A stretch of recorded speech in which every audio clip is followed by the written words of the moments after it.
Trump has problems with women. I don't know if his mother didn't love him, or he couldn't get a date in high school, or if his mail-order brides stopped getting nasty once their paperwork cleared. The latest is Trump's rage-filled tweet attacking New York Times' Maggie Haberman, an award-winning writer and reporter for the New York Times. She's tough, just as Biden, whom she fairly criticized on several occasions. But whatever set Donnie off, two things remain clear. One, he's threatened by strong women. Remember this? It's very simple. You're a nasty person. And two, Trump is becoming unhinged, a worrisome direction even for Tiny Finger's strongest supporters. He went after Haberman in a rambling and very weird tweet. Will the failing New York Times apologize to its readers for getting years of Trump coverage so wrong? They write such phony junk, knowing full well how incorrect it is, only meaning to demean. Maggot Haberman, a third-rate writer and fourth-rate intellect, writes story after story, always terrible, and yet I almost never speak to her. They do no fact-checking because facts don't matter to them.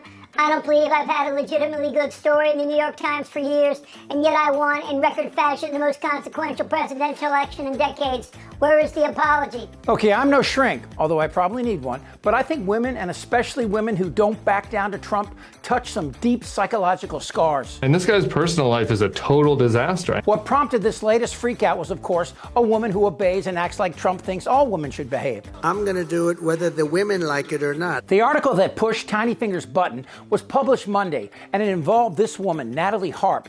Haberman wrote about Harp's odd relationship with man-titties. Haberman wrote that Harp established herself at the center of a fast-moving carousel of text messages, articles, and tidbits directed at Trump, which apparently pissed off other aides. But what really pissed off Trump was Haberman describing her as an instant enabler of Trump's impulses. And I love women more than I love anything. According to Haberman, for every true social rant or mean tweet, Harp is right there. Harp also freaked out the rest of Trump's inner circle with these steamy handwritten messages to Fat Donnie.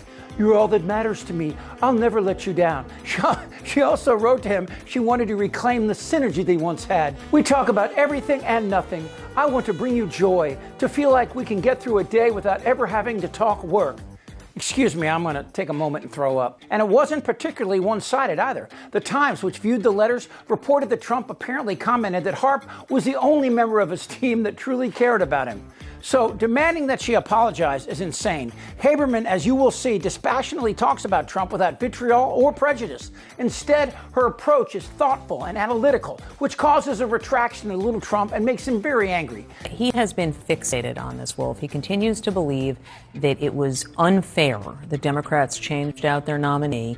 He believed he had this essentially in the bag against Joe Biden. The atmosphere at the Republican National Convention was jubilant. They were all on a high. They believe it was right after the assassination attempt in Butler, and they believed that they were heading into a lock. And that obviously has not been the case. Now, he still may win. It's a very tight race, but it has been a much more competitive race than it looked like it was going to be after the Trump-Biden debate, and he's very angry about it. He has always meandered. He has always, drifted off into various tangents and so forth.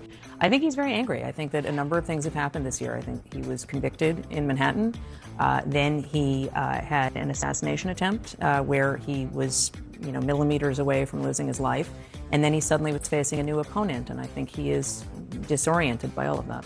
And then there was this discussion with Caitlin Collins about Trump. Trump was very clear with a number of people back in 2023 when he got indicted that, if he won, this would all go away. That's obviously what happened. No, the Manhattan case doesn't magically go away that he was convicted in, but they're not sentencing a sitting president. We've seen that get delayed indefinitely now. And the Georgia case is a real question mark for me. He is articulating what they all feel. What that ends up looking like, Caitlin, I don't know, because there are civil service rules about the prosecutors who worked on these cases. And so the question becomes, Trump can't just fire them. He doesn't have that magic power. But it is very clear that his team is talking about this. Look, Maggie Haberman is one of hundreds of journalists who cover the White House. But unlike some, she's tougher than Trump, and that drives him nuts. But as I said up front, Trump can't handle strong women. And when you're a star, they let you do it. You can do anything. Whatever you want. Grab them by the pussy. And it's getting worse. Trump's cabinet appointees include two men accused of sexual assault, including former Fox News Pete Hegseth. I'm straight up just saying we should not have women in combat. And Trump publicly attacked Jean Carroll, a woman who claimed Trump raped her and was awarded $100 million. She is not my type. And again, when you say type, you just refer to looking at photos. So you mean physically she's not your type?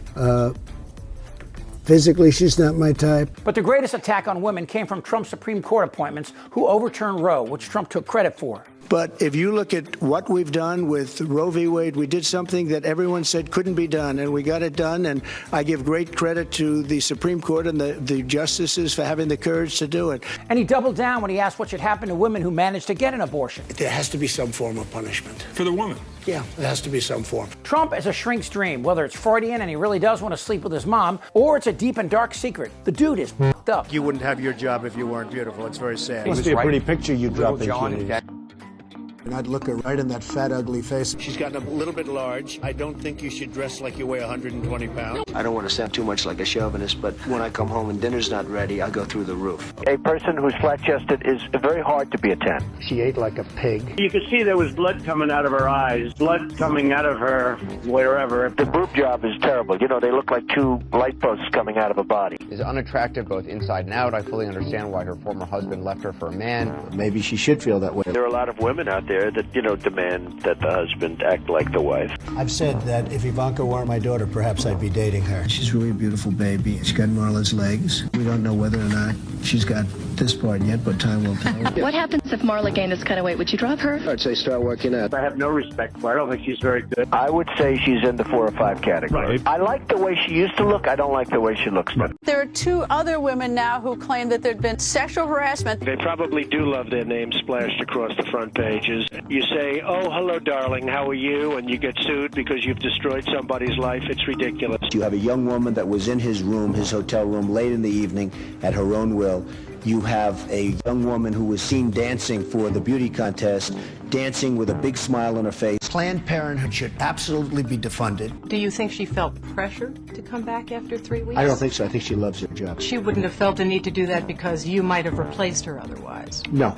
Although it's an interesting premise. It's hard to imagine the next 4 years, and twice as hard if you're a woman living in MAGA America. But having been raised by a single mom and 4 older sisters, I know this for a fact. Women are tougher than Trump, although he may be hiding something else. Damn right. This is not a normal election. This isn't their Republican Party anymore! Whether the women like it or not. Suck my fat one. Who's with me? Trust me. Shut the f*** up, Darren. Who's with me? Oh, yeah, the line. Indictable. Out of sheer morbid curiosity, I'm allowing this freak show to continue. I don't want to talk about this stuff. Am I wrong? Yes! Tick-tock! You're in a lot of trouble, Donnie. I think he's crazy. I'm Chip Franklin.